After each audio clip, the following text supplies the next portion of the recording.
And that's a wrap. Um, that's a season finale of Moon Knight after 6 episodes. Feels very short, doesn't it?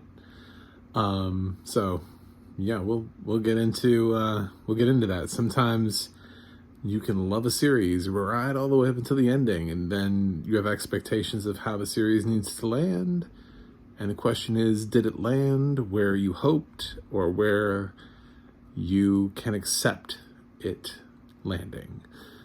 I'm Mac from MacTheMovieGuy.com, and this is my recap / review of Moon Knight, Episode 6, the season finale, or series finale, depending on what you've read online.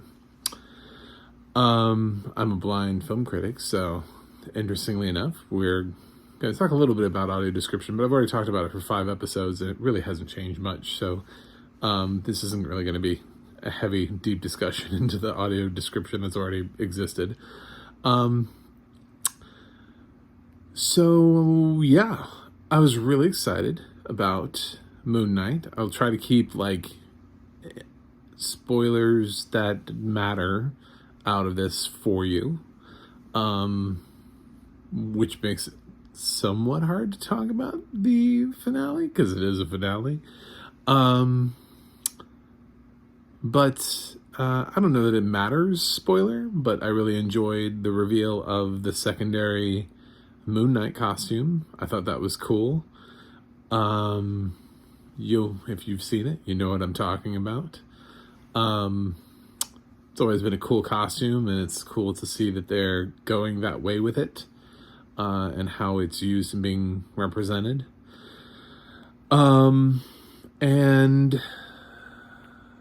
yeah, I kind of felt like it was anticlimactic, only in that we built up to this moment, and we built up to the summoning of this god, and Ethan Hawke's Arthur, I shouldn't say his character name, has been trying to summon Ahmed, or whatever her name is, to try to bring the scales of balance.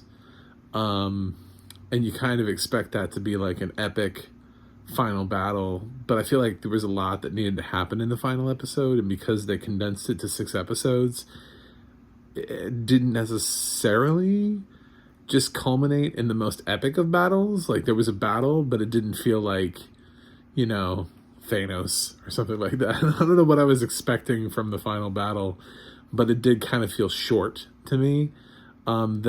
These episodes always run pretty short, all things considered, and it's interesting that they try to keep them at a length that makes me think that they're always worried about maybe one day they'll put this on TV, so they have to keep it like at what would be a 60-minute episode if they put commercials into it. So they're afraid of pushing it too far, because if they actually ran it up to 60 minutes, then it would leave no room for commercials and for it to also be an hour. So I think there's something fishy going on there with the intention of maybe one day doing some commercials, because they're keeping it at the runtime, or just under the runtime of what a network television hour drama would be, but those have commercial breaks. A lot of streaming service shows don't care about that and routinely run at, if not over, an hour. There are many episodes of Bridgerton that are over an hour, for example.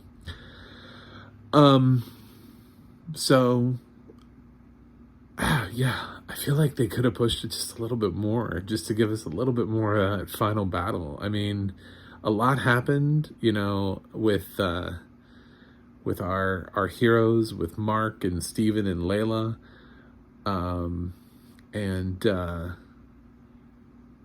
on top of that, they also had to have the final battle of Khonshu versus, it was a lot, and they pushed a lot into the final thing, and then they had to wrap it up. And I'm sad the way that it wrapped up, because at first it seemed like they were going to close the book and move on, right? and like there's one ending for it. And if you actually, if you didn't stay for the credits, there is one ending for it, and the book is closed. But if you saw the credit sequence, then obviously they're like, oh, well, maybe there will be a season 2. And I've read the interviews where they say that season 2 is up in the air and they don't know if they're going to do a season 2 of Moon Knight. I'm like, what the F? What do you mean? You're not sure you're going to do a season 2 of Moon Knight? As far as I can tell, the internet is loving it and everyone's watching it. So why wouldn't you do a season 2 of Moon Knight? Is he going to go into something else? Because there better be a project for Moon Knight. If this is the only time I see Moon Knight, like Kevin Feige and I are going to have problems. So like I didn't show up to see only 6 episodes of his character and then like never see him again. There should have been something in Oscar Isaac's contract that requires him to appear in like the next Avengers film, at least something. I actually had surmised that he might actually be in Multiverse of Madness just based on the timing of the finale being right as Doctor Strange is dropping in theaters. But I don't think that's the case. Still haven't seen Doctor Strange, so I don't know that that's a thing. But I just thought there might be a possibility that the timing was intentional. Yeah, I don't like the idea that the showrunners are going online and saying like, yeah, we don't know if we're going to do a season 2. It's like, is that like a you thing? Is that a Marvel thing? Is that a Disney Plus thing? Like, who do we need to write to make this happen? Because that's ridiculous. I'm tired of the one-offs. Like, Loki's the only one of the shows that we've been actually promised a second season of. The other shows we've been promised spin-offs of. You know, we may never see Kate Bishop again, but we're going to see Echo, because that's what we all wanted, was Echo, the series. Not Kate Bishop's series. No, we wouldn't want to give Haley Steinfeld more to do. And same thing with WandaVision. You know, they're spinning off Agatha into her own series instead of more WandaVision or Vision or the kids, you know? I mean, we get Agatha, the series. So just some choices being made coming out of these series. Even What If, which actually I think is getting a second season. That's a question mark for me. They announced the Marvel Zombies series coming out of that. So it's yeah. Can we just stop? And because I'm gonna stop trusting you guys and assume everything is a limited series if that's what you're doing. I'm just gonna assume I'm never seeing any of these people ever again. So which will make me a lot less excited every time a new Marvel series rolls out, because I'm like, well, we're never gonna see this person again, so who cares? You know, I need to start seeing results from the MCU TV series. We've already had multiple seasons of The Mandalorian, and he's been rolled into the Boba Fett series. So, I mean, the Star Wars people, they know what they're doing. They know what they got some stuff going on over there in the Star Wars world. And in the Marvel world, they're like, I don't know. People are still going to show up and spend $1 billion on whatever film we make. Doctor Strange in the Multiverse of Madness is probably going to make another $1 billion at the box office, regardless of who's in it. So, yeah, I don't know if it matters, but I like the series overall. I love Moon Knight as a character. If this is the last time I see him, I'm going to be very upset, especially considering they decided to screw with us in the credit sequence, which there is a credit scene. I won't tell you what it's about, but just when you think the show is over, they're like, oh, no. Just like they always do with the credit sequences. They always have to come in and be like, oh, you thought we wrapped the storylines, but little did you know, we have plans for the future. And then I go online and I read a review from the showrunners going, yeah, we don't know if we're doing season 2. I'm like, what? What do you mean? Then why did you put that in there? Fuck you guys. You know? Yeah, the audio description has always been consistent for Moon Knight. and it's always been amazing. I'm just constantly impressed at how they have to jump between Mark and Steven and Khonshu and Moon Knight and just like all of these different versions of the same person.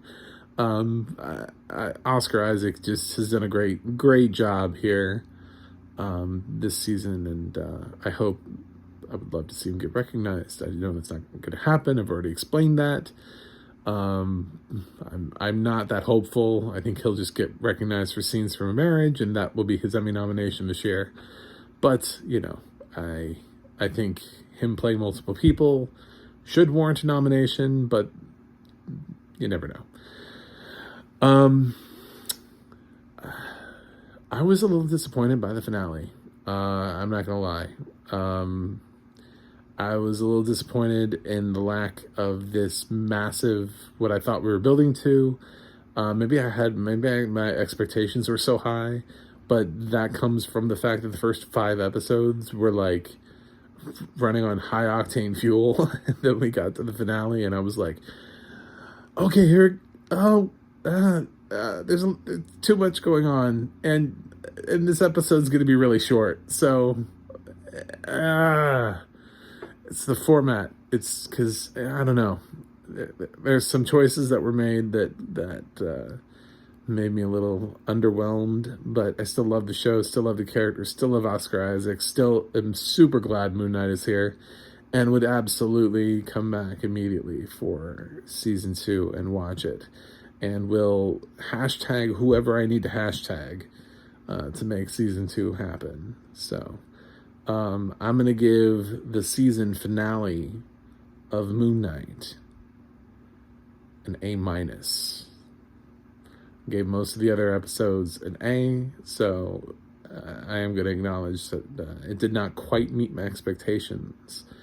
But there were some cool things that went on in this episode that I was surprised. I loved it in many ways. So that's been your almost entirely spoiler-free Moon Knight recap. So hopefully you liked it too. Let me know what you think in the comments. I don't know what other series I'm going to recap. I tried recapping Halo, but those weren't getting any views, so I stopped doing that. Maybe Obi-Wan? Probably Obi-Wan will be the next series that I'll do recaps of. That's it for now. So let me know what you think. Like and subscribe, MacTheMovieGuy.com, audio description project, all that good stuff. The huge that you get from me at the end of all my videos, unless it's the first video you watch, in which case, watch another video. Right? That's what you got to do to figure all that stuff out. All right. Until Khonshu possesses you again, I guess.